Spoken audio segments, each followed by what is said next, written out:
ಇನ್ನು ಮುಂಗಾರು ನಿಧಾನಕ್ಕೆ ಚುರುಕಾಗ್ತಾ ಇದೆಯಾ ಬೆಂಗಳೂರು ಭಾಗದಲ್ಲಿ ಅಂತಕ್ಕಂಥ ಪ್ರಶ್ನೆ ಮೂಡ್ತಾ ಇದೆ. ಯಾಕೆಂದರೆ ನಿನ್ನೆ ಇವತ್ತು ಎಲ್ಲ ವ್ಯಾಪಕವಾದ ಮಳೆಯಾಗಿದೆ. ನೆಲಮಂಗಲದಲ್ಲಂತೂ ವರುಣ ಅಬ್ಬರಿಸಿ ಬೊಬ್ಬಿರಿದಿದ್ದಾನೆ. ಕೆಲ ಕಾಲ ಸುರಿದ ಜೋರು ಮಳೆ ಅವಾಂತರವೇ ಸೃಷ್ಟಿಯಾಗಿ ಸೊಂಡೆಕೊಪ್ಪ ರಸ್ತೆ ಕಂಪ್ಲೀಟ್ ಜಲಾವೃತ ಆಗಿತ್ತು. ನೀವು ನೋಡ್ತಾ ಇದ್ದೀರಾ ದೃಶ್ಯದಲ್ಲಿ.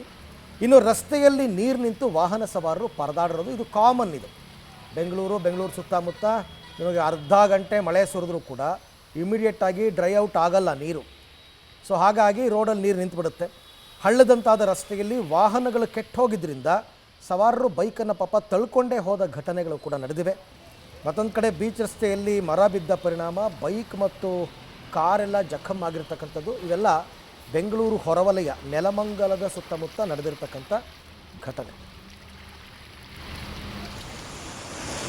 ಏನು ಹೇಳಿದೆ ಜರಮಣ, ನಾನು ಬೆಳಗ್ಗೆ ತನಕ ಇದ್ರೆ